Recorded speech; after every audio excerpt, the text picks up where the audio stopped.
Welcome in, got to get the camera up. Welcome in, everybody, to the Pillow Talk. Pugs and Parker proudly present Pillow Talk here on the Radio Misfits podcast platform. It's the second of two streams that I do. Hi, Pugs Moran here. Nice to meet you. Well, why not? Let's get him in here now. There you go. That's him. He's James Parker. Together we're Pugs and Parker. And good morrow, sir. Good morrow. I would, if I had to describe how James Parker and myself present this stream, I would say proudly present. Second of two streams I do each and every day. Join me for my solo flight every Monday through Friday at noon. Show's getting better numbers. I like it. Please keep spreading the word. Keep joining us. It's turning into a thing, and I'm enjoying it. It's all the headlines, all the topics, current events, pop culture, anything that's happening in the day. I'll cover it for you right there at high noon, give you a quick little cheat sheet, a rundown of all the things that people are buzzing about in the world that you, I, and James all equally exist in. James, how are you tonight? Welcome. Hey, I'm doing good. So you mind if I just introduce something that you and I were talking about in a personal conversation? Just throw it out there. I don't care. Please go ahead. I have no personal life. So my 11-year-old son, who has taken to be quite the musician, wants to go see the Toadies on Saturday, and they're playing at the festival in Richardson. That's an outdoor, all ages family festival atmosphere, and I think we're gonna go. I think we're gonna take him. I talked about this today on the noon show. You did good. I did. I can't get mine, so it's off the board for as far as my kid. But I'm going to float it past E, and maybe he wants to go. When is it? Saturday night? That might be fun. Yeah, I think they're supposed to go on at 10. Here's my problem. That's late. I love. Yeah, it is late for an 11-year-old, not for me. Yeah, well, but it is. Well, it's late for me, man. It's late for me these days. 10 o'clock. I was talking about how I don't know that I can do. I don't know that I am cool with festivals or big crowds. I hate big crowds. I was talking to Ian. I had this like trans metroplex adventure yesterday afternoon after the high noon show, and we were talking about, I don't know how it came up, but we were talking about crowds and big crowds, and I said, look, man, I can't do crowds anymore. I don't like crowds. And I'm like, the whole pandemic thing is probably like 5% of the reasons. I mean, that's something I think about, but it's not any deterrent from me going, you know what I mean? I'm going to go, I'm going to have fun. I'm vaxxed. I got all that. It's a lot more about so it's not necessarily pandemic, and it's not predominantly that I just feel like we're all just herded cattle in a crowd, just waiting for some psycho to get. That's more than the pandemic that I do not like that. I'd say good 60% of why I have no interest in being in crowds anymore, maybe even 70% at my age. I don't want to deal with a bunch of people in a crowd. And I was thinking about the situation with the Toadies this weekend. Man, if they were like playing a club in Chicago or in Dallas on Saturday, I would be way more excited about it. But yeah, I mean, what kind of seats? What kind of sight line? We don't have seats. This is a nice thing for you and your son. But do you really want to drag Grandpa? Like, do you want to invite Grandpa along with you to be complaining about bathroom lines? Is that what you are? Oh, yeah. Yeah, when it comes to this situation, that's kind of what I'm becoming. Has it always been like this, or has this slowly developed over the course of 3 decades? Always been like this. What are you kidding me? I was like, concert festival? No, I want to sit on the lawn. Put me out there with the mass of humanity. Let's mosh. I come from that generation, man. No, I was not. This is a new thing. This is like... And it came about a couple of years back when I was in Chicago, and a person I was working with in the branding agency was hired. We had a couple of accounts that wanted us to go out to Lollapalooza with the backstage passes and film everything and then get into the crowd and do crowd shots and all that. And I passed on it. It was like a weekend assignment. I go, yeah, nah, I don't want to do it. And I realized, I had been to at least one, two, three. I've been to at least three Lollapaloozas throughout the history of Lollapalooza. And I was like, I didn't really want to go. It doesn't sound something that I would have fun at. It just, I don't Wow. So know. my wife is like you though. She Mhm. used to be all down with being in the crowds and being in the mass of humanity, and now she's like, "Ew, icky." Yeah, They look people all sweaty. Like, I don't want sweaty and strangers sweating on me. it's a huge part of it. It's a huge part of it. And look, first of all, James, you've been around me long enough to know I have some delusions of superiority. I come from royal blood. I don't know what kind of stock your genetic code tells you that you came from. I come Trash. from, okay, so you're comfortable with the other trash. I have this Yeah. sort of genetic predisposition to superiority, and I just can't be with the now you wanna put me in a box? I'll go to a festival if you got me up in, like, some box with a private bathroom and a dessert cart that comes by. That's all about. That's Yeah. my speed. But waiting in line for bathrooms? Come on. Waiting in line for, like, $12 5-ounce beers? Come on. I don't wanna do that anymore. And this doesn't just pertain to music events. This has everything, sporting events too. I, I don't want to go to sporting events. I don't want to sit in the 400 level and then be waiting in line to go pee with a bunch of people who don't share the same lineage as me. You know what? Blue blood. I am actually kinda partial to that one because, working in radio, it's not like I could get there on my own, but working in radio, I've watched so many basketball games and football games from the suite that Mhm. it is really hard to Spoiled you. go back out there with the common folks, especially if you're gonna be in the upper level. Doesn't it ruined you, right? I mean, Like, what kind of a spoiled first world brat have I become that I'm like, "What do you mean there's no buffet?" hey, what time is the dessert cart making its way to the lawn seats? Right. No, But, it I ain't. mean, It ain't. it's huge. It's huge because you Yeah. can get up and kinda walk around, you can go rummage through the fridge, you're not peeing in a trough, you're not Mm. waiting in lines. Yeah, and you know what? It should be mentioned, it needs to be pointed out here that we did not, uh, we didn't have these experience We didn't earn it.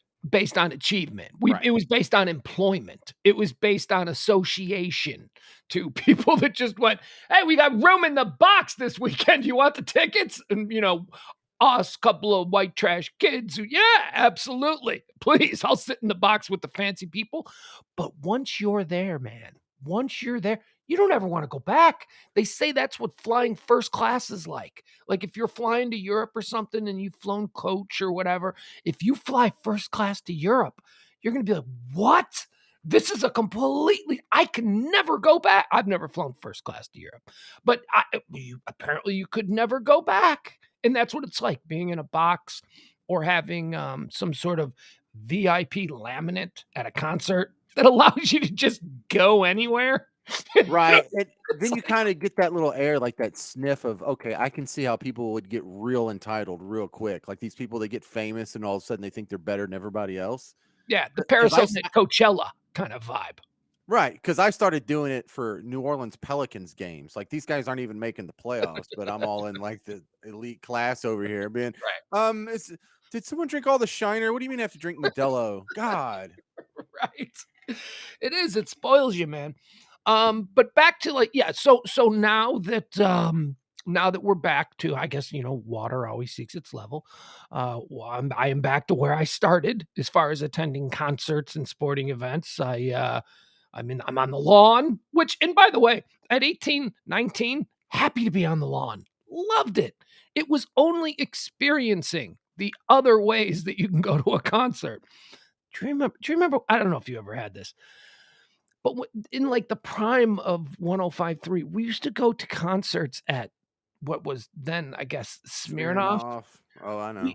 Yeah. we used to pull up in a limousine and then be dropped off at some bar that was attached to the concert venue where you'd go in and you'd sit down and you'd have a waitress and you'd have some drinks and you'd pregame, as the kids say. And then you would walk with your laminate up through back corridors, into your.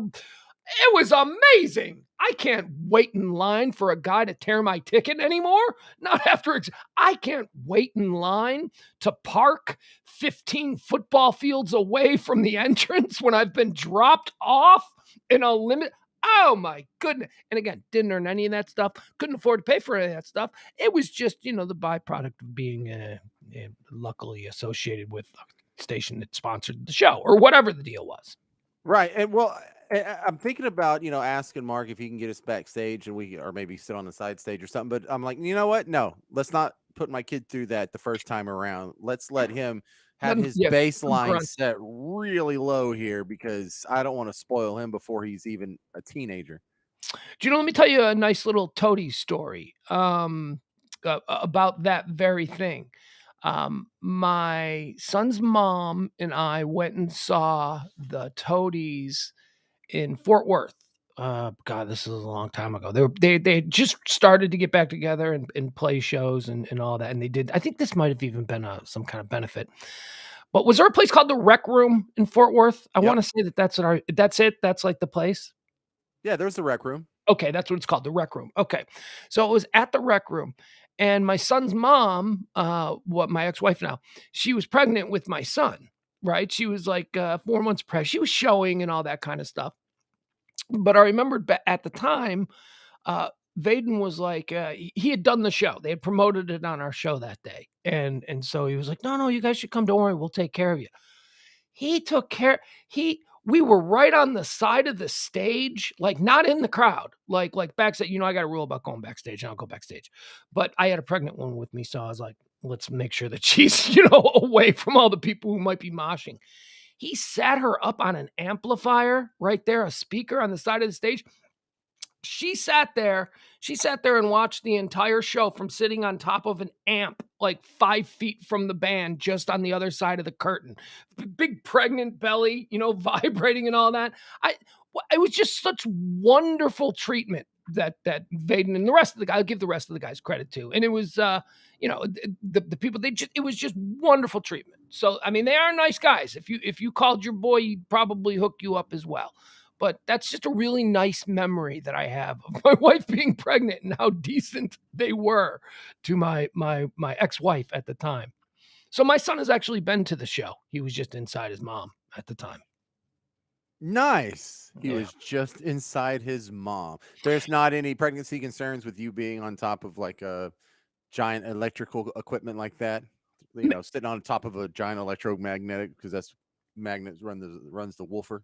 Maybe. We didn't think about it at the time, and nobody warned us. It was just kind of a cool evening out, and when you're pregnant like that, sometimes you just need to do something. You just need to get out. So it was very exciting. We had a good time, and, hey, my kid seems fine. I mean, I don't know, he's a bit of a meathead at times, but yeah, he seems pretty fine. Now, I wanna go back to something that you just brought up about your son, Rex, because this is something that you're probably battling with, although you didn't share as much. You say that you could reach out to your Toadies Connect and quite possibly, look, nothing is a given because, a lot of people ask for favors and we don't have local radio shows anymore, so, that kind of sucks. Um, so you could reach out and you could have your son have this experience. And you said, and rightfully so, why spoil him now? Let's not let him have that experience. Let's let him slug it out with the rest of us. However, is there a conflict inside of you that says, yeah, but I could get dad points. He could like totally be like, Yeah, yeah, well, he's gonna meet him. He's because I was friends with Mark before I met you, and then it's come back around that my son's a musician and he took piano lessons, and now he's moved on to drums, and Mhm. so we're talking about him taking lessons from Mark. And the way it comes up is when he started learning drums and we're going over time signatures, he's like, "Does everybody do everything in like 4/4 time?" I'm like, "Well, a lot of people do, 3/4 time. They do waltzes." He's like, "Is that it? Is that everything?" I was like, "Well, let me show you this band called the Toadies because they do all kinds of wacky time signature stuff Mhm. that most bands don't do. Most bands just do everything in 4/4 time. Every once in a while, there's a 3/4 song. So yeah, they do obscure, and you can tell they purposefully do it. And there's not a whole lot of bands that do that. So it's like them and Led Zeppelin and like 4 other bands I can think of that do odd time signatures. And it just so happens that that's the more modern, contemporary sounding one. And so we keep going back to that for drum lessons. What is the, what is the disco beat? Didn't disco drumming innovate some kind of new different but I thought they called that 4 on the floor or something with the disco beat, but is that 4/4 time? I don't know what you're talking about with the disco beat. You never heard the term 4 on the floor? The 4 on the That's floor a beat? transmission, though. Yeah, well well, yes, it is. It's also a musical term. Okay, whatever. Hey, James, what do you say we do a little bit of a monologue? You wanna do a monologue How today? about we do a whole one? How about we do Let's not just do a little bit. Let's do the all whole right, damn thing. fine. Twist my arm. Why don't you? All right, here we go. 1, 2, 3, 4, and welcome to ladies and gentlemen. Please welcome to the Comfort Nest Lounge, high atop the 1%er compound in beautiful Highland Park, Texas. He is a veteran of a half dozen road movies easily, an equal amount of paternity suits.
Is it just me?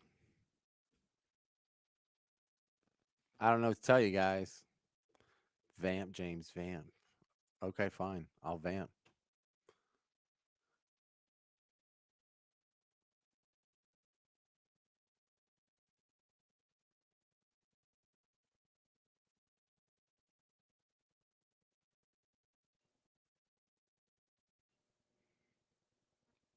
All right. Looks like we're screwed here. Do my monologue.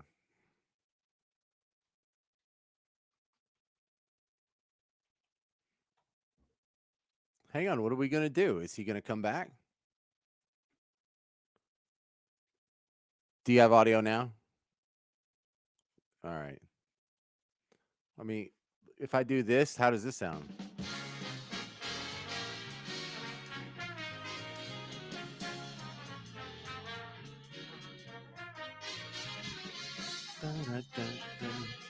All right. Does that sound echoey or something?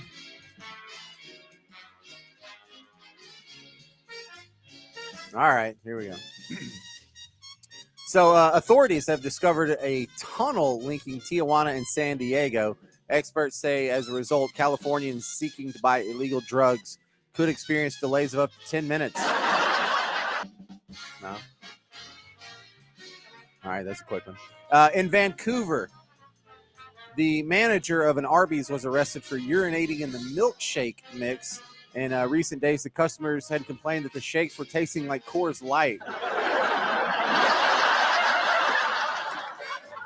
In Houston, Texas, a 31-year-old female English teacher was arrested for having sex with a male high school student. Cops say the subject performed action on the object. Stupid. You don't have to laugh at that. TV ratings for the Billboard Music Awards crashed to an all-time low over the weekend. In fact, for the first time, there were actually more nominees than viewers. Thank you. Yeah, every day's a struggle. Florida has been invaded by Argentinian giant tegu lizards, which eat small animals. And zoologists say the deceptive predators trick their prey into believing they can save them money on car insurance. So, all right. So, did you see the UFO hearings? They're doing UFO hearings in Congress, and it's good Congress is finally taking UFOs seriously. The bad news is the fools are still ignoring Bigfoot, and that's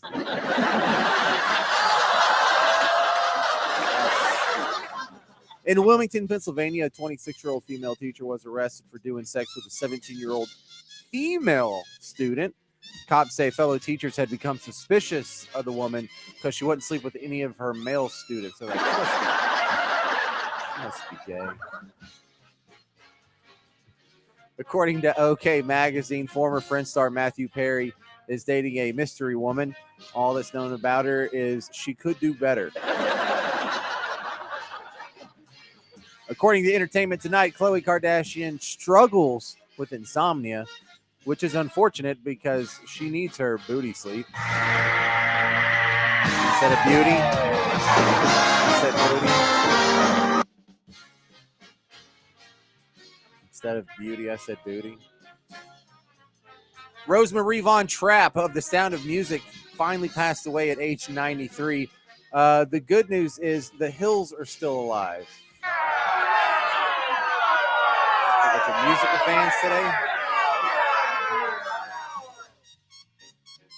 Oh, I guess you know everything that's about to happen, huh, Jeff? Why don't you just do it?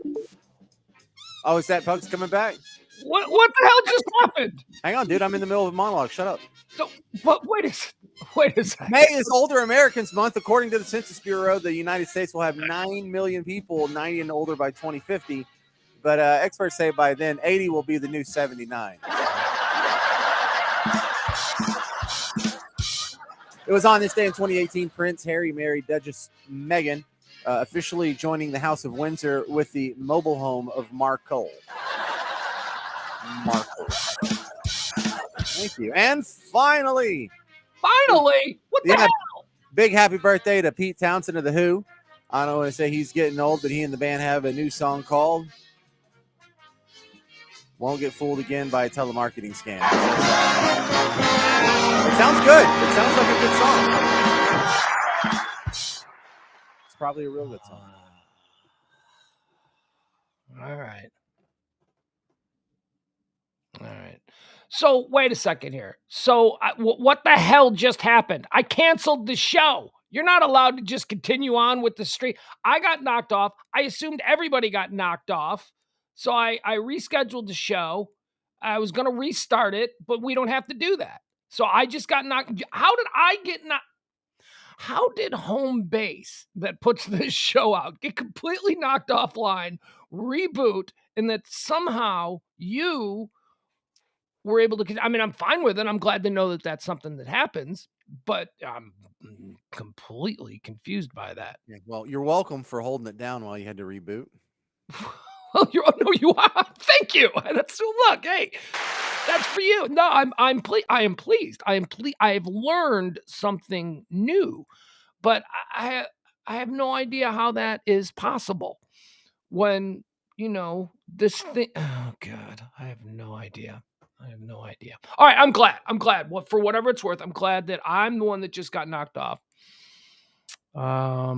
He didn't want to go on without you. We had to force him. Oh, you know what? Thanks for having my back there, Jeff Glenn. Nice. We had to force him. So I missed the monologue. So now I don't know what the hell's going on. What is that? All right. I was before we get into anything serious, I want to show you this old bit. Okay. I heard a little bit of you mentioning the passing of rock god Ronnie James Dio. Yeah. And I didn't know he was dead. I didn't know he was dead. Yeah, so he died in 2010. Mm-hmm. And it was 12 years ago to the day from when you had made your statement to when I had done this bit on the station I was on back in New Orleans. But it's very funny that you said something that happened to me. I didn't find out until like 5 years ago the dude was American. Yeah. I was like, me too. That's exactly what I went through. I went through like 30 years of not knowing he was an American. I think I learned it like when he died. I think I Just learned he was. assumed he was a little short British singer. That's what I Weren't the thought he rest was. of them British? Like, Yeah, well, he was in Rainbow and Black Sabbath. I don't know about Rainbow, but Black Sabbath, definitely, yeah. yeah. So I feel you on that one. Okay, so what you're gonna hear here is Michael Kastner and Tasha Carty are the other people on the morning show with me, Okay. and I had this bit that management made me quit doing because it is kind of dark. But when a famous male musician would die, I would do the voice of Chaz Bono, and Chaz Bono would come in and sing a tribute to them because he wanted to get their junk. Oh, God. Because Chaz Bono's had the top surgery, but Chaz Bono, and Sure. that's his motivation. Is Chaz Bono was always looking for a spare set of junk. If anyone had a wiener they weren't using, Let Chaz me needed one. let me just okay, so premise, let me talk to you about what this whole bit is, okay? Okay. Given the social time that we exist in today, highly unfortunate and probably would have gotten you in trouble. Premise, hysterical. Hysterical premise, timelessly hysterical premise. I don't give a shit about cancel culture. This is a funny premise. The premise is that every time a male celebrity would die, Chastity Bono would campaign. Chaz Bono, sorry. Yes, come on. I'm from the 80s, man. What do you want?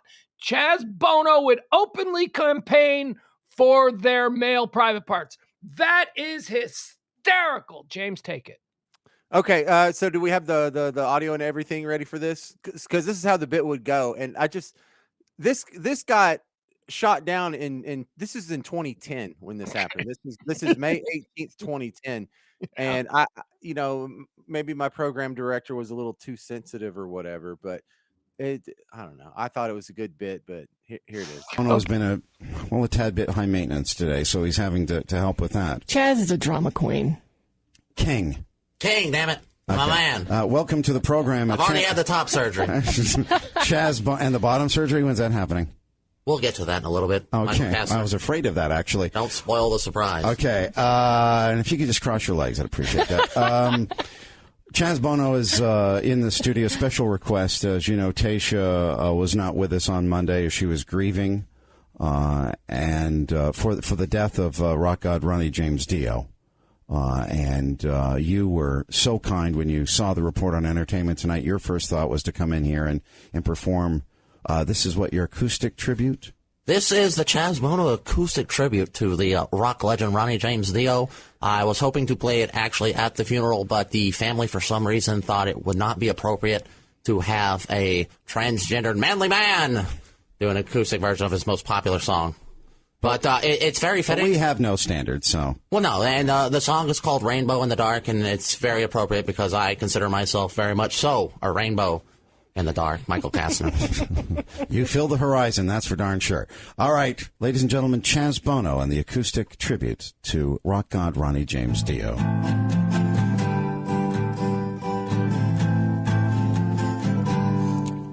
When there's lightning, you know it always brings me down. 'Cause it's free and I see that it's me who's lost and never found. I cry for magic, I feel it dancing in the light. It was cold, lost my hold to the shadows in the night. No sign of the morning coming. You've been left on your own like a rainbow in the dark. Like a rainbow in the dark. I'd like to take this chance to ask the Dio estates if Dio was an organ donor, because I've already had the top surgery. Waiting on the bottom surgery, and I'm looking for a spare set of junk. Have you seen how little Dio was? You really, I'll take what I can get. Anyone not using their junk, just give me a call. Michael, I hear you're not using yours very much. No sign of the morning coming. You've been left on your own like a rainbow in the dark. Like a rainbow in the dark.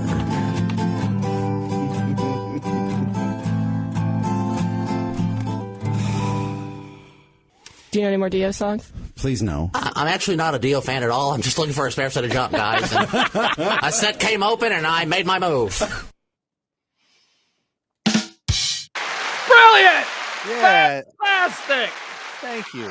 Fantastic. Thank you. I Glad you don't liked it. care what your program director. So that didn't air, or it did air, or what? Your program director killed the bit for. Oh, that aired. I only got to do it like maybe 3 or 4 times before they killed the bit. Once again, the absolutely genius premise for comedy is Chaz Bono, who was a girl who I remember as a little kid because she's like my age. She's come out on the Sonny and Cher show.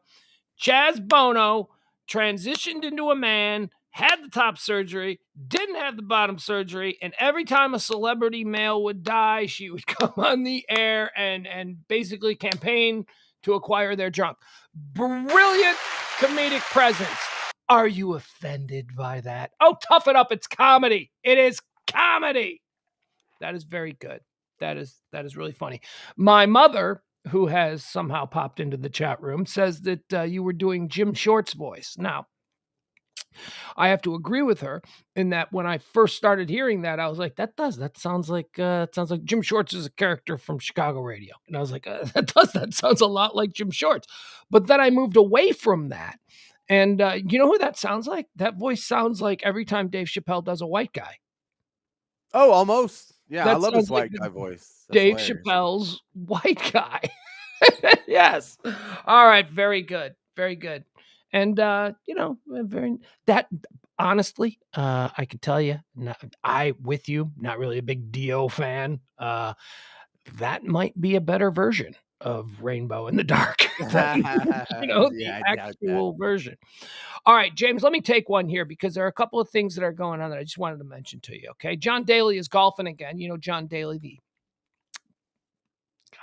Adonis of the world of right. golf. They get called out a lot.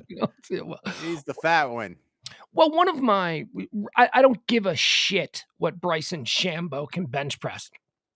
Golf is not a sport, and for the most part, you don't have to be an athlete to be good at golf. It's a skill, okay? Skill is different than being an athlete and honing on your body and making sure that every muscle is appropriately tuned to what it is that you're trying to accomplish. I'll argue horse racing is a sport. Jockeys are athletes. Those dudes, you try hanging on to one of those, that is crazy. Auto racers, they are also athletes. That more G's than a test pilot, more G's than astronaut. Well, I don't know about astronaut, but it's really difficult. Your body has to be a certain. Golfers, you just got to be lucky a lot of the time, and you got to practice. Well, it's also golf is kind of like pool. You're just on a really big table. Pool is another one. You are not an athlete if you are the best pool player in the world. You're an incredibly talented competitor in your chosen skill set, but stop with the whole you're an athlete. Okay, John Daly is my favorite golfer of all time because he sort of is the living embodiment of my long-standing argument that golfers are not athletes. John Daly is obese. John Daly is an alcoholic. John Daly basically lives the life of Riley, as they say. He wakes up, he goes out onto a beautiful landscape, and he just starts dicking around with his friends for the next 9 hours, and he ends up in a bar, right? I mean, that is basically, pretty much everybody's life. I hate golf. I don't golf. Golf sucks. It's not my thing. But I could be friends with golfers because I would just sit in the cart and drink beer like they do and just talk to them because it's a conversational sport, right? It's like, and I understand that the modern golfer is now like a completely different body shape, 0% body fat. And that's great. That's great for endorsements. That's great for the fashion brands of apparel that you're modeling now on Sundays during the final round of whatever players championship you're competing in. That's great. I understand that. But your your 0% body fat and the fact that you look great in, the outfits, that doesn't change the game. It doesn't improve your game. I'm sorry. It might put a little extra on your drive if you have a little more muscle, but as we've seen with John Daly, he was one of the biggest hitters in the history of golf, and he was a big fat guy. So you could also be a big fat guy, and you could drive it, as far as anyone out there. So don't tell me about your workout regime. It's all bullshit. It's good. It's good for you. It's probably better to be healthy and 0% body fat than it is the other, but it has very little correlation to whether or not you can play golf. Argue with me all you want. John, Can you smoke while you do it? it's a great rule. Great rule. Look at him. He's on fire tonight. If you can smoke while you do it, it is not an athletic pursuit. It's just not. It's not. And I would say you could probably smoke if you're playing the outfield in a Major League Baseball game. I don't know how good you would be if you're the type of person who smokes, because I prefer that my outfielders in this day and age be able to run sub 4.5 40s and cover a lot of ground. But, you probably could. That's a great point. That was the subject of a Pugs and Kelly parody song from back in the day. Well, was it? I don't remember that. You can pull it up on the other screen. Got it? It was Yeah. in one of the Rangers theme songs. If you can smoke while you do it, it's not really a sport. In the dugout, you can burn a whole pack of Newports. Here, Let me see. all right. I can skip this ad in 3, 2, 1. What year is this? Like 2004? 2004, exactly. Yeah. Oh. Yeah, you got it. America's pastime in Eric's hood. Another Ranger season and they're looking good. At the top of the standings with not much to go. Will they win the pennant? Hell no. They're going to blow it like a Clinton intern. You're going down in flames, baby. Watch it burn. They'll do it every time. When will you learn? It is never ever going to be our turn. You can smoke while you do it. It's not really a sport. In the dugout, you can burn a whole pack of Newports. Remember the Phillies batting champ John Krug, best hitter in the game. Only had one nut. Baseball's a joke, man. What you gonna do? Why the hell's your coach in a uniform too? I hear you meet heads, always plead your cases, but your best player ever couldn't run the faces. Guys are always scratching your nuts and spitting at the first. Is that enough? That's great. That is great. A couple of points. It is a sport. I do not endorse the argument that baseball is not a sport. It's an incredible sport. It is athletes abound in the sport of modern baseball. 2, fantastic point. Why is your manager wearing a uniform? There's nothing funnier than we've got like a 78-year-old manager for my team, and he's basically wearing his pajamas it's moronic. It's absurd. Thirdly, I think that you're referring to Babe Ruth when you say greatest player ever couldn't run the bases, right? Is Right. that what you're saying? Yeah, he's not the greatest player ever. So, I push back on that. He kind of is, but cool. Kind of is. What are you talking about? He was one of the great hitters, but he played in He's one of the great pitchers as well.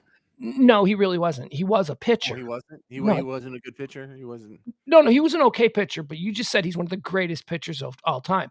He was so okay as a pitcher that they went, yeah, you're not going to pitch anymore.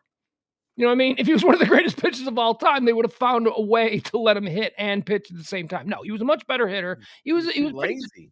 He was pretty good. Right, but he wasn't one of the greatest players of all time. You cannot compare Babe Ruth to Roberto Clemente. You cannot compare Babe Ruth to Willie Mays. You just can't do it. I mean, come on, man.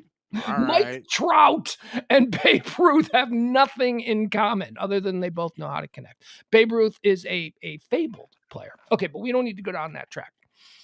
John Daly is who we're talking about. Apparently, John Daly was out there today. He was knocking it around at one of the big tournaments, having some fun. I don't know if John Daly was actually competing or what, or if he was just out there as a promotional stunt. But there was an old fan-sided article from about 15 years ago that was basically the reporter followed John Daly around for an entire day on the golf course. The morning began with his morning trip to Hooters.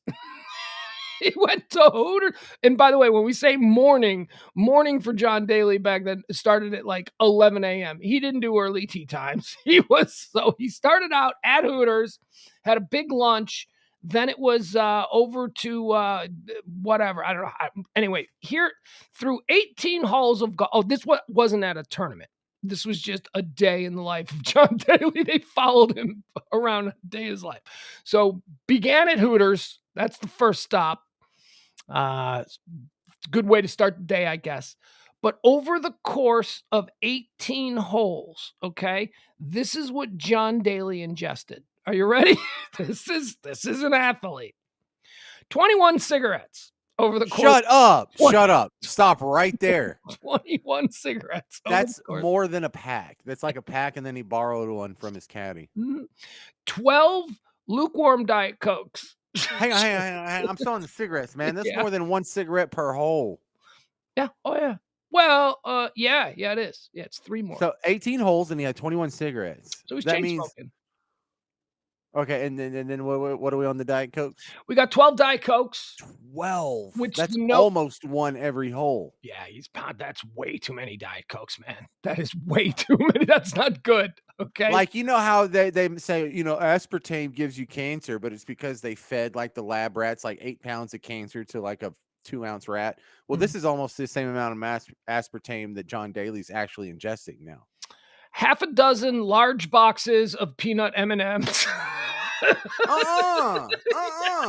This is nasty. So you have to at all times have a cigarette and an M&M and a Diet Coke going. Yeah. And 0.0 ounces of water. That's what John Daly did in one 18-hole with this guy just following him around, just saying, okay. And this is when he knows he's being watched. Well, I don't know that he knows. It says here, I followed him for 18 holes, hawking his every move, taking meticulous notes every time he reached for his golf bag, took a bite, a sip, or a puff. First few holes were just kind of eye-opening. By the back nine, I realized I was essentially watching someone pitch a perfect game. No, I think that's 0.75 Cokes per hole, Jeff. I think you took the proportion in the wrong I don't know, but there you go. John Daly, modern American super athlete. Or maybe not modern American, but from at least recent times. All right, one last thing that I want to show you, and then we can do whatever you want, or I've got something else we can do.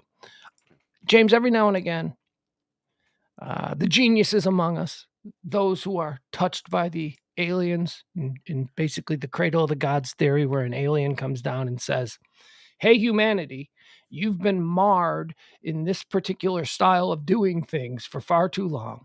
We are going to give you this technology, and it will change the way everything is. Let me show you something that comes straight from the cradle of the gods. Let me show you a new innovation that, if you're like me, this is a game changer. Here we go. James, can I introduce you to Mayo Mousse? Heinz Mayo Mousse. Let's watch this.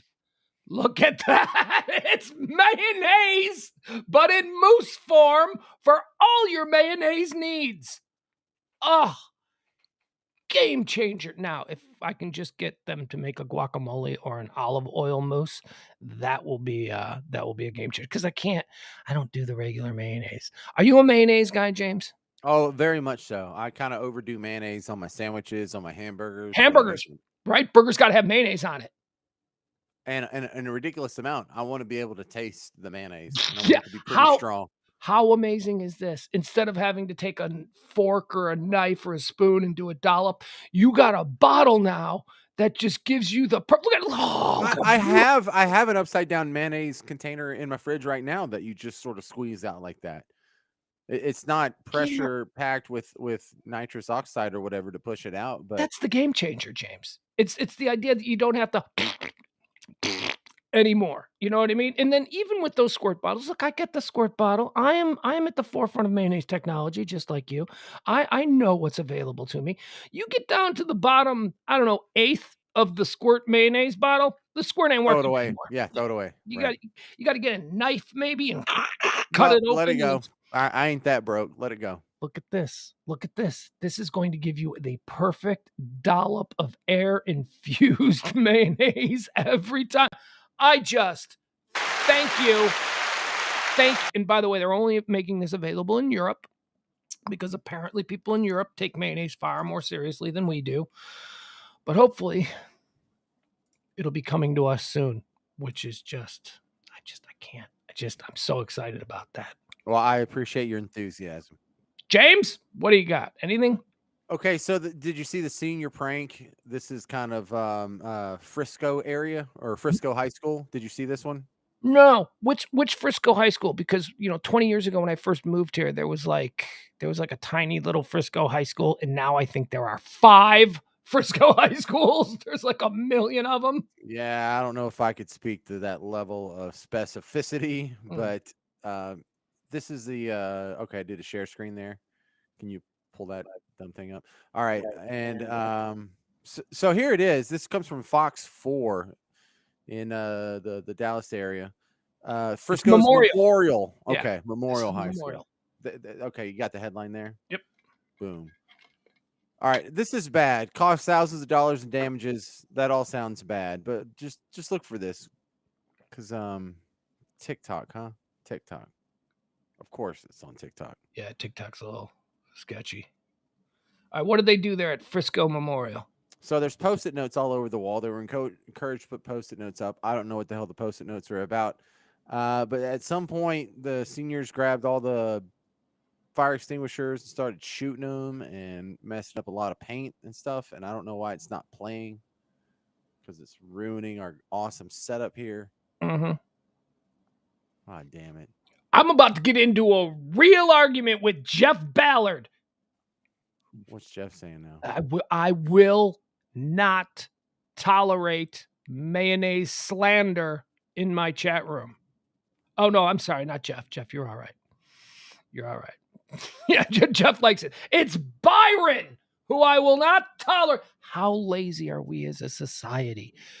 Byron says, I unveil to Byron one of the great leaps in technology, of food technology, of, I don't know, since we were able to make the Smint, since we were able to condense an entire box of Tic Tac mint flavor. Go ahead, James. I'm done. I was just control senior prank caused thousands of dollars in damage and shut down school for the rest of the week at Memorial High School in Frisco. Frisco ISD says the senior prank traditionally is typically supervised by staff members, but police and fire were called when it got out of hand. Fox 4's Lynn Wynn spoke with students and parents. She's at Memorial High tonight. Lynn. Steve, we're told dozens of students were involved. Frisco police are now investigating, and some of those students could now face criminal charges. A senior tradition spiraling out of control Wednesday night. Memorial High School parents like Teresa Mabry woke up to videos and pictures showing the damage to the school circulating on social media. There's quite a bit of damage to the school. The school's going to have to be cleaned completely from top to bottom. There's thousands of dollars worth of damages. Mabry's daughter did not participate, but we're told the annual senior prank is typically harmless fun that is supervised by staff members. According to district officials, this year's prank was simply supposed to involve sticking Post-it notes around the school. But a small group of students ended up vandalizing the campus. It was another level of embarrassment for me because I was expecting just to go to school the next day, and sticky notes be everywhere. Pictures and screenshots from video taken inside the school show chemicals from fire extinguishers filling the air, paper and debris everywhere, and the school trashed. Because of the extent of the damage, including paint on the walls and fire extinguishers deployed, the district canceled classes for the last 2 days of school, an abrupt end to the class of 2022's senior year. They canceled school because of everything that happened, and now I don't get to see those teachers that were like a big part of my life. And it's Oh, you'll be fine. It's not funny, it's not cheeks. Cool. It's sad. No one was injured. Police and the district are warning there could be criminal and financial consequences. No one was injured. Of course they weren't injured. Administrators told parents in a letter. Campus and district staff are working with police to identify all individuals involved in the vandalism. Disciplinary measures will be enforced, and Frisco ISD intends to prosecute those responsible to the fullest extent of the law. Frisco ISD will hold the students responsible for costs associated with the cleanup. Don't you have janitors? Don't we already pay And for graduation janitors? ceremonies are scheduled for tomorrow night. The district says that they are still moving forward with those ceremonies. The investigation into students involved, meanwhile, still ongoing. Well, can I just point out there? That's one of them news reporter lady names. Did you see that name? Lennon Wynn. Did you see that with like, woo? It's never a Kathy Smith. You didn't come this far to only come. Yeah. It's always Canandale Nibiglabach. It's always like some Lennon crazy Wynn name. was this one. All right. So the senior prank, I don't know if they stopped doing it, but like for 3 straight years, going into the last 2 months of the school year, people kept putting stink bombs in the ventilation system. Is this at your school? Yeah. Okay, wait. So let me pause though. I have a couple questions about that. So what did I miss? So you said vandalism? I'm like, okay. So what did they do? Burn down the cafeteria? No. So what happened was somebody got a hold of. It looked like a lot of papers. It looked like somebody went wee and threw all papers all over, and it also looked like, and at least from what I was able to gather from the story, there were some fire extinguishers. That got let off. They Okay, don't what go else? into detail about the rest of the vandalism, but they say 'Cause there was there are vandalism. none. 'Cause They there are said none. right. They said there was some paint to clean up. Oh, somebody dropped their tray of paint on the gymnasium floor. I mean, But yeah, and then they didn't mention it, but I saw it in the pictures that someone was unrolling toilet paper. So it looks like they just made a mess. oh my God, they made a mess. Oh my goodness. I know, these shocking kids. This is just out of control. Someone call the news. Are the people at the Frisco Memorial, are they aware of the whole school shooting thing that's been happening? Because trust me, there's a whole lot worse shit that could go down as a senior prank than what I just witnessed there. I don't know, Pugs. This is pretty bad. That girl's not going to get to see her teachers for 2 more days. Oh, that is so sad.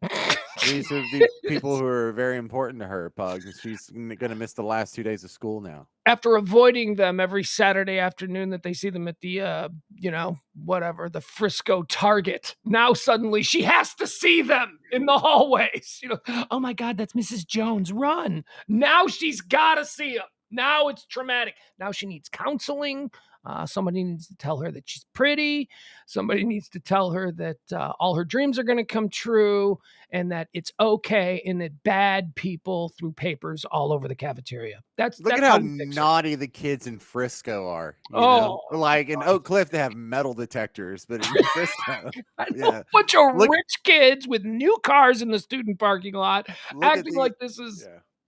Look out for these guys. They'll shoot the fire extinguisher, Pugs. So take me back to your senior prank thing, because I have to tell you, I come from. Do you remember stink bombs? Like these things that would come in like these tiny little glass vials. And okay, so you remember them. Apparently, my dad went through this phase where he got a box of stink bombs and he kept setting them off in his boss's office at work, and he got in trouble. Explains a lot about you. That's all. Yeah, and I was like, Dad, you're one of those dickheads. These guys do this at school, and I hate them. Like, don't do that. It's like, don't you have to smell it too? You work with him. He's like, yeah, but it's not my office. It's like, just cook some tuna in the microwave. Same result. So they kept doing it, but they kept doing it over and over and over, and it got so old. And the other thing they kept doing my last couple of years of high school is calling a bomb threat. Like once a week, where they would have to hit the fire alarm, and we'd all have to go outside, and we would have to wait for like a half hour before they let us back in. So this was in Tyler? Well, Chapel Hill. Chapel Hill. Okay. So, you call in a bomb threat. Sure, that sounds on paper but you're paying for the bomb squad in that town. That squad ain't doing nothing. You're telling me that the bomb squad gets 15 calls a day? Come on.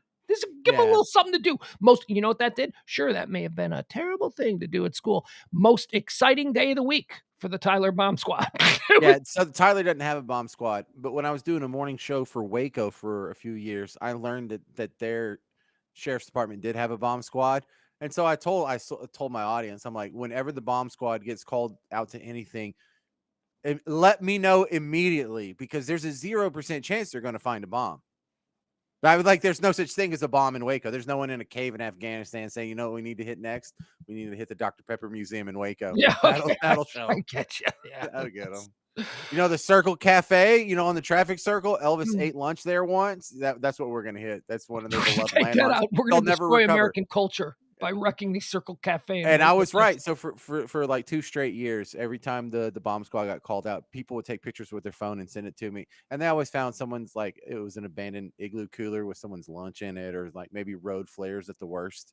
So it was, they found a meth torch one time. Oh, you saved this from a crack rock. Yeah, I mean, look, I think that's a good thing that I'd say 7 out of 10 calls that the bomb squad gets return nothing, you know? 100 out of 100 return nothing. Maybe in Waco. For Waco, yes. Maybe okay. It would be the same in Tyler. It would be the same in Tyler. No one's going to bomb. In fact, if they did bomb Tyler, you wouldn't know until like next Tuesday. Well, I don't know. They call the meth. They call the bomb squad from meth labs. So that's a real bomb. That's a potential explosive situation. So are you factoring that into your statement here? It's not a bomb squad. It's not the same. It's not like a backpack left at the Waffle House, right? I get it. It's a totally different thing. It is.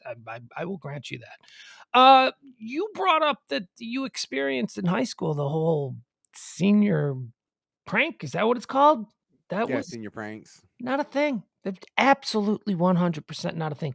As I grow older in life and I see these quaint little Norman Rockwell type displays of Americana going on within high school, I think we missed out on all of that. And I don't know if it was just because of where I'm from or if it was because I'm from the 80s, and Generation X was very not going to participate in any kind of mass conformity of quaint little 1950s things, right? Like I couldn't imagine my high school class being like, hey, let's all get together and do a prank. That kid would be shunned. Well, that's not what we did. It was just a handful of jackasses that would right, do it. But the way you describe it, it sounds like a handful of jackasses went, it's senior prank time. Let's do a prank. See, like I'm telling you, like that wouldn't have been like people would have been. It was individuals all doing their own pranks. So some guy has the stink bombs, and I don't know if it's one guy or 2 guys or 5 guys. It might just be one dude that was doing the stink bombs. It might just be one dude that was calling in the bomb threats once a week. In my high school, things that went against what is thought to be, passages of high school. If you were a cheerleader, nobody wanted to date you. You were a weird chick. Weird people were cheerleaders. That's the top of the food chain where I'm from. Yeah, well, yeah, but also a different era. Like, things change. It's not a different era. No. I will admit that in 1980, let's say 8 or whenever, back 87, back in my high school days, if you were a cheerleader in Texas, it was still important. It's a big thing in Texas. It wasn't in my area. Cheerleaders. Yeah, but see, y'all don't even have a homecoming moms. Dude, I'll give it to you this way. Did you see The Breakfast Club? Yes. Okay, Molly Ringwald was the most popular girl in that school. She wasn't a fucking cheerleader. You know what I mean? She was too cool to be a cheerleader. So I'm telling you, I think that aspect of it is a generational thing. I think that my generation sort of resisted all of those norms that were never resisted by Gen X in Texas because it's just too much of a foundation of especially rural communities and all that kind of stuff. But cheerleaders were not cool. We didn't do pranks. What else? Nobody went to proms. Like proms. I think this is a north-south thing. I can't believe like the outside world doesn't all have homecoming moms.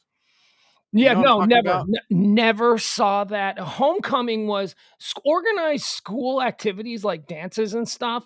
But again, I came from a very dystopian generation. Our generation were the latchkey kids who, walked around with jean jackets, skipped school, smoked cigarettes, all of that kind of stuff. That was my generation. We were anti-authority. We were anti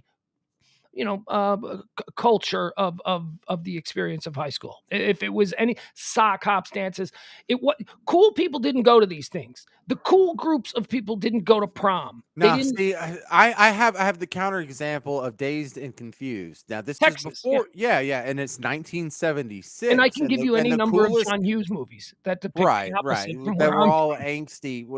That had the Yankees from divorced houses that hate their dads. Yes, but I will say this. Hold on, stop, and I'll let you do your Dazed and Confused rant. Dazed and Confused not only took place in a different region of the country, Texas, but it also took place in a different decade. So the things that were experienced and shown, depicted in Dazed and Confused, were taking place in the 1970s. By the time my generation came around, it was the 1980s, and we were rejecting all of those things that had occurred and seemed so normal in the 70s. So there you go.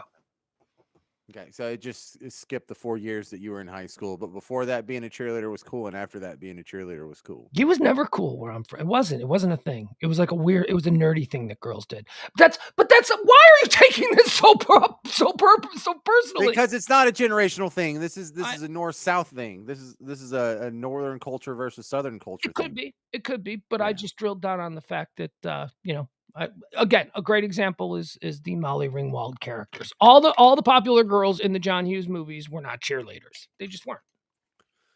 What about Lila Garrity?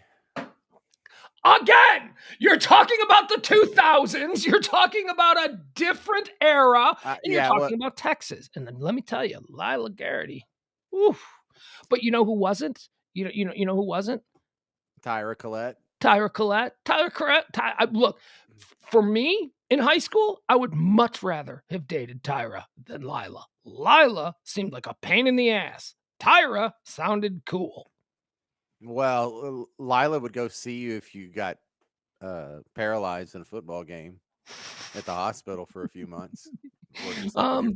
Yes, well, Tyra couldn't because she would have been banned from the hospital after throwing a fit when her mother OD'd on meth. So, different people, different strokes. That's another level of hotness, yeah. It's a whole different kind of thing.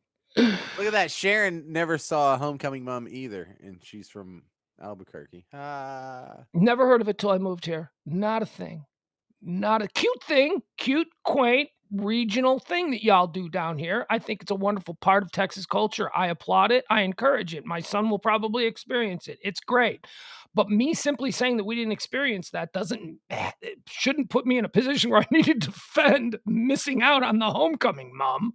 I know, but they don't do it in New Orleans either. So I don't know where the umbrella of Homecoming Moms begins and ends. I think it's a Texas thing. I really do. I think it's almost exclusively a Texas thing.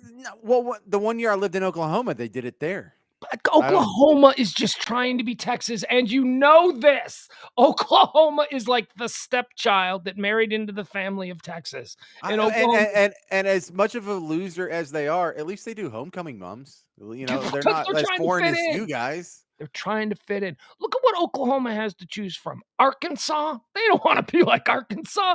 Oklahoma, who has no identity of their own, other than just being an ashtray wasteland of the United States. Kansas is pretty cool.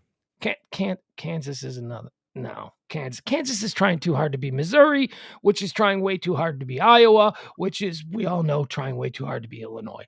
That's how it works. There are a whole bunch of identityless states in the middle of this country that are just trying to be like the nearest large urban center. That's all it is.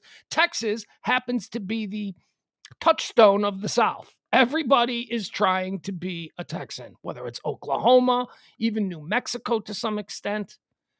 Arizona is trying in some parts to be California. Arizona in other parts is trying to be Nevada. They don't really have an identity. Same thing for the East Coast. You talk to somebody from New Brunswick, Connecticut, and they'll claim to be a New Yorker. I mean, that's just how it happens. Right. I hear you. But yeah. All right. I'm going to go try and smash, if you don't mind. Oh, okay. There he goes. That's it. We're done with the show. Thank you, James Parker. That does it for another smoking edition of Pugs and Parker proudly presents Pillow Talk. You're on the Radio Misfits podcast platform. We do 2 streams a day. The first one comes on at noon every day. It's high noon. It's topics. Please join us for that. 12 noon Central Standard Time. Everything that you need to know about all the things that are happening in the world, I'll bring it to you. And then we come back Monday through Thursdays with Pugs and Parker. That's what we do here. This is more conversational. It's a little bit sillier, as you haven't figured out. As I'm sure you have figured out now. Now, there are a couple of things that I would like to address in the chat room, but I am too on a schedule. I need to go run. I need to get my run in tonight. And I've taken to running at night now that it's like 100 degrees during the day. So let me address a couple of things. Byron seems to think that the technological innovation of mousse in mayonnaise form, mayo mousse, has something to do with being too lazy to... No. It's about perfection. It's about being able to decorate now with mayonnaise. I can make my bun look pretty. It's about getting every last bit of the mayonnaise, and it's about a mousse. Do you know what a mousse is? A mousse is a lighter, airier thing. I am excited, and I believe Byron said, if I'm ever at the point where I can't squeeze a mayonnaise, oh, shut up. You know what? If you're at that point, I'll come wipe your ass. I'm that kind of guy, but I will not tolerate slander of mayonnaise innovation. And I'm telling you, mayo mousse that comes out of like a mousse thing is amazing. It seems wonderful. I can't look. I don't know anybody in Amsterdam. I guess that's where it's from. I guess that's where Heinz has decided to roll it out first. I don't know if I can order it. I don't even know if it's like FDA approved. I have no clue, but I'm telling you, I want some. I want mayo mousse. Also, Jeff Glenn, you suggested that, what is it? I should make my own mayonnaise? Out of here. What's the matter with you? I'm gonna make my own mayonnaise. Get out of here, dude. You making your own ketchup too? Make your own. You should really make your own mayonnaise. I don't know how to make mayonnaise. Do you know who knows how to make mayonnaise? Heinz. The people at Heinz, the people at Hellman's, Dukes. Those are the people who know how to make mayonnaise. I'm supposed to spend like 10 times as much time making my own mayonnaise so that I can taste it and go, yeah, this is nowhere near as good as what I am used to. So stop it with that. Jeff, you're a very impressive cook. I have seen your work. I've seen the depictions and photographs and the videos and all that kind of stuff. And one day it would be my honor to break bread with you. But I'm not making my own mayonnaise, Jeff. Also, somebody else in the chat room said, in the goes without saying category, somebody in the chat room goes, you have to make your own tuna salad. Is there another option? Who is buying pre-made tuna salad? What is that a thing? I guess deli, like I've been to delis that have their own tuna salad. And Weinberger's has a really good like chicken salad and a good tuna salad, and Eatsy's has an incredibly good chicken salad. So I would buy that stuff. But are you talking about like at the store? Like a tub of pre-made processed tuna salad? That sounds awful. And now I am a tuna salad. Look, first of all, I'm at the highest end of the tuna salad makers. I will put my tuna salad up against any of your tuna salad any day of the week. I will also put my chicken salad up against any of your chicken salad. I will put my crab salad up against any of your crab salad. I am a crab, tuna, and chicken salad making artiste. I have special ingredients. I have things that must go in there. There are things that must go in there. So anyway, in regards to you got to make your own tuna salad. Duh. Who's not making their own tuna salad? First of all, you should only have tuna salad like once a month. I know in my case, if I have more than that, if I have tuna salad like once a week, which I totally would because I love tuna salad. Tuna salad on toasted white garlic bread. You make a little garlic sauce for it and you put it on the bread with some, and it's got to be the funky, cheapest American cheese. Kraft singles are beautiful with some Kraft singles that melt when you put it on the hot toasted garlic sauced bread, and then the dollop of the homemade tuna salad that has been chilled. Got to be chilled for a little bit. You can't just take it out at room temperature and eat it. You could be delicious because I'm a master at the art of tuna salad, but you really want it in the refrigerator for a good hour or so before you do that. Now that's a tuna salad. It's about an 900 calorie tuna salad sandwich with, if you can handle that, just go get a Big Mac because Big Macs are probably 200 calories less. But hey, that's how I make tuna salad. I can only have it like once a month, as I pointed out, because of the gout. If I eat too much tuna salad, the gout goes nuts. What is this? You guys want to listen to a new John Hinckley song? Or do you want the classic? I don't know. I think we should just go with the classic. It seems that John Hinckley has uploaded a new song, and Spotify wants me to listen to it. In my own time, I'll listen to it. I have got my poetry, Byron. I have got my songs. To see me through the loneliness. Let's see here. Help me to be strong. I am like the dancing bear. Jeff raises a very Good point, and an important point. He says, unless it's made by my mom or my sisters, I won't eat tuna salad that I didn't see made. Yeah. I mean, that's a good rule of thumb. But I will tell you this, Jeff, and this is the exception to that rule. If somewhere in your vicinity you have a tried and true world-class delicatessen, okay? Preferably a Jewish delicatessen, because an old school Jewish delicatessen, they know how to do all these things. If you have, and please, I'm not talking about, don't go to Jason's Deli and get their tuna salad. I'm with you on that. Screw that. But if your tuna salad is being made at a delicatessen where it's like some 80-year-old Eastern European woman is making it, eat that tuna salad, Jeff. I am telling you, try that tuna salad. But as a rule of thumb, you're right. You shouldn't eat tuna salad that you didn't see made, which is why I couldn't imagine buying like prepackaged tuna salad.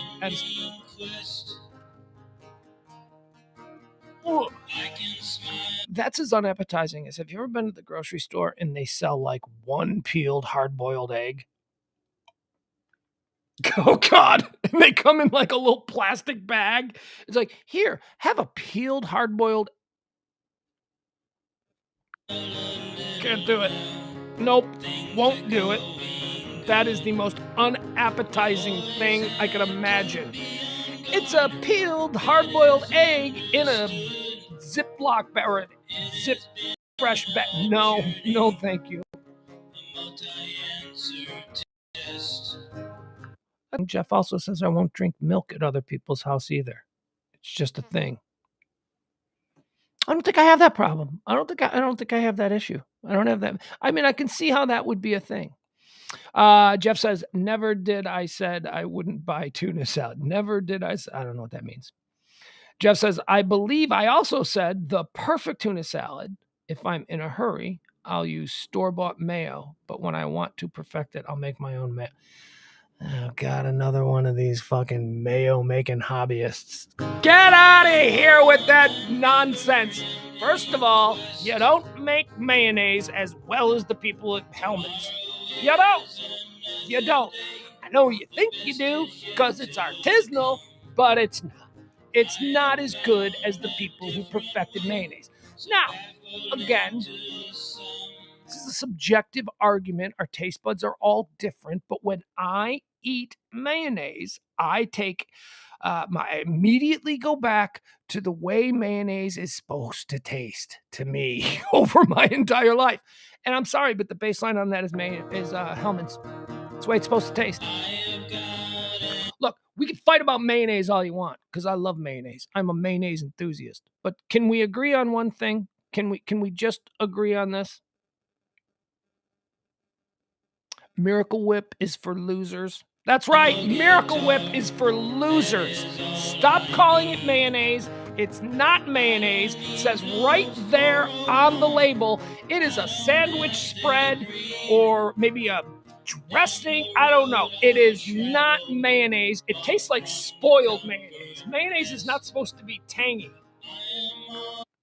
What did Ross say? Ross said something that interested me. That's like homemade pickles. Ew. Never had a good homemade pickle either, Ross. I'm with you. That's good.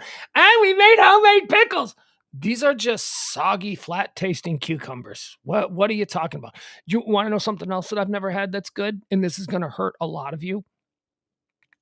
Because I know a lot of you probably consider yourselves, good at this. Here's the thing. People, your homemade garage beer sucks 100% of the time. 100% of the time, your craft brew beer sucks. The reason you have so much of it is because nobody wants it. The people at work who you gave a jug full of your garage brew, they threw it out. It's in the toilet. It is garbage. I can smile a little now. Things are going good. Oh, Al, do you like Miracle Whip? I hurt Al's feelings. You're not a loser, Al. I was just being, hyperbolic. You can like Miracle Whip That's fine. I just don't prefer it. That's all. We just, should we ever make sandwiches together, we're going to need two different kinds. We're going to need the Hellmann's for me or the Duke's. I really like Duke's. I like Duke's mayo, but I like Duke's mayo because Duke's mayo makes this avocado. First of all, that's the only kind of mayo that I eat these days. It's I either have to get the olive oil mayonnaise or the avocado mayonnaise. They're delicious. The avocado mayonnaise is delicious. If you find it anywhere, oh my god. Always had to be on guard. That is understood. Down the road, Leslie's homemade pickles are amazing. Jeff says his all kinds of pickled stuff is good.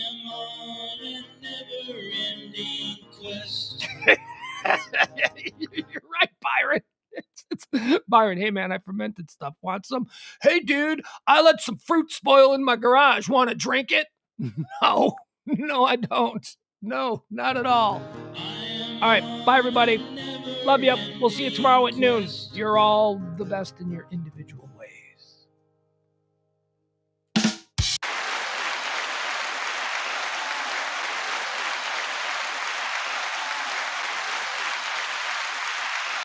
Hold on, wait, stop. What are you just showing up now, Nicky Bobby? You don't know what mayo mousse is? Might I suggest that you back the show up about, an hour? And if you're a mayonnaise enthusiast, such as myself, prepare to have your mind blown.